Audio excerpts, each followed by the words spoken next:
Education Minister steps down, and in sport, major endorsements for the challengers in the upcoming Cricket West Indies elections. I'm Ricardo Roberts and this is Caribbean in 10 for Wednesday, March 20th, 2019. I'll be back with the details after the break.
Jamaica's Prime Minister Andrew Holness announced this morning that his Minister of Education, Youth and Information, Rural Reid, is no longer on the job. Reid has also resigned from the Senate. In a statement to the media, Holness said he met with Reid this morning regarding certain allegations in the public domain, and in keeping with the principles of good governance, he requested and received his resignation. Holness said Reid's resignation will ensure that any investigation into matters of concern will not be in any way impeded by his presence or oversight of the ministry. The development comes 2 days after the opposition urged the Auditor General to immediately investigate allegations of breaches and misuse of public funds involving the Ministry of Education and the Caribbean Maritime University. The opposition leader, Dr. Peter Phillips, said his People's National Party had received information about politically connected persons collecting hefty salaries without doing any work. Trinidad and Tobago's Attorney General Faris Alwari is assuring court workers across the country that none of them will lose their jobs in a proposed restructuring of the judiciary. And he has chastised President of the Public Services Association, Watson Duke, for creating panic among workers, leading to several of them staying off the job this week.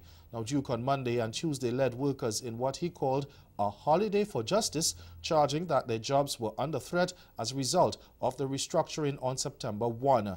But responding to a question in the Senate yesterday about how many workers would be dismissed, the Attorney General said that, in fact, new jobs would be created.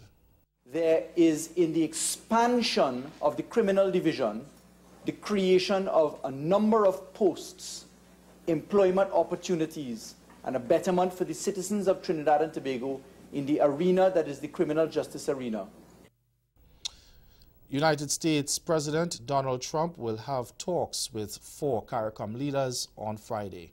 The White House announced that Trump will meet with the leaders of the Bahamas, Haiti, Jamaica, St. Lucia, along with the Dominican Republic at his Mar-a-Lago resort in Florida to discuss his vision for the diverse relationships in the Caribbean and the potential opportunities for energy investment. They will also discuss Chinese economic intervention in the region and the political and economic crisis in Venezuela. At their intersessional summit in St. Kitts and Nevis last month, CARICOM leaders reiterated their position of non-interference in the internal affairs of Venezuela and said they were prepared to mediate in the process to bring about a peaceful resolution to the crisis in which opposition leader Juan Guaido is seeking to replace President Nicolas Maduro. Trump and his allies have openly and strongly supported Guaido and recognize him as the country's interim leader. And the Caribbean countries whose leaders he will meet with on Friday had supported an OAS resolution not to recognize Maduro's second 5-year term in office after he was sworn in January. Meanwhile, a senior advisor to the Dominica government today warned of a possible erosion of Caribbean unity as he criticized President Trump's decision to meet with select regional leaders.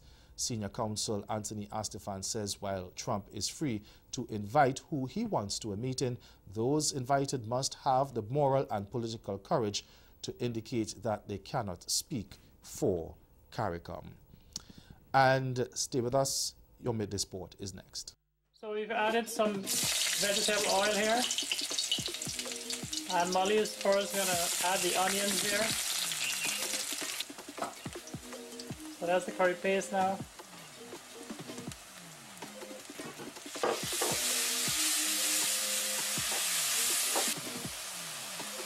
So the 2 minutes is up and Molly is adding the hassa here now.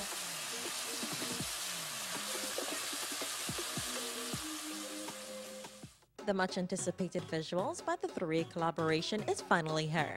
Bungie Garlin, Marshall Montano, and Skinny Fabulous's hit song Family, which fastly became a Caribbean chant, dropped their visuals February 27. Here's a bit of the video.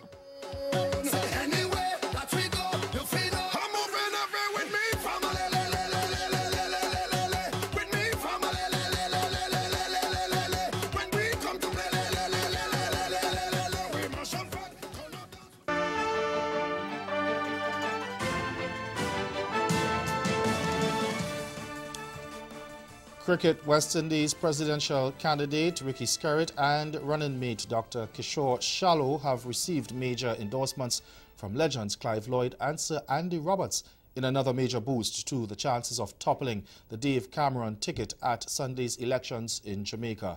This follows last Sunday's endorsement of the pair by another cricketing great, Sir Vivian Richards, the highly regarded legendary former captain and master batsman.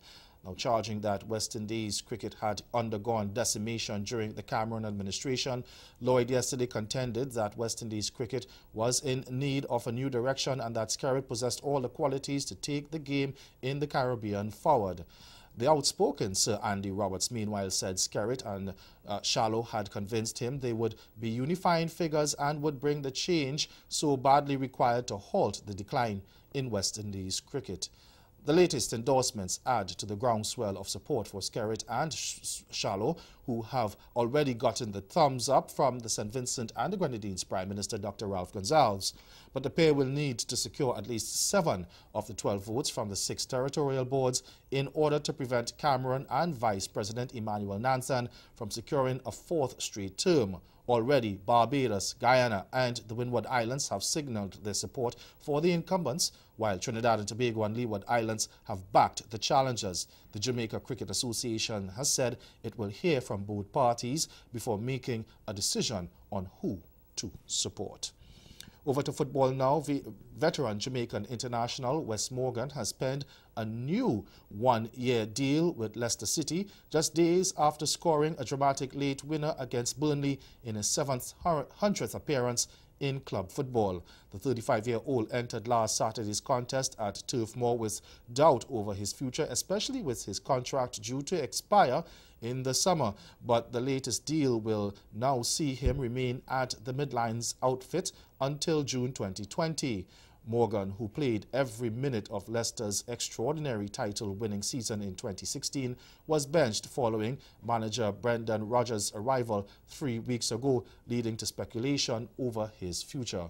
But following Morgan's heroics at the weekend, Rodgers indicated the defender was still part of his plans, albeit in a reduced role. Morgan, who has already made 292 appearances for Leicester, said the club's star was continuing to rise.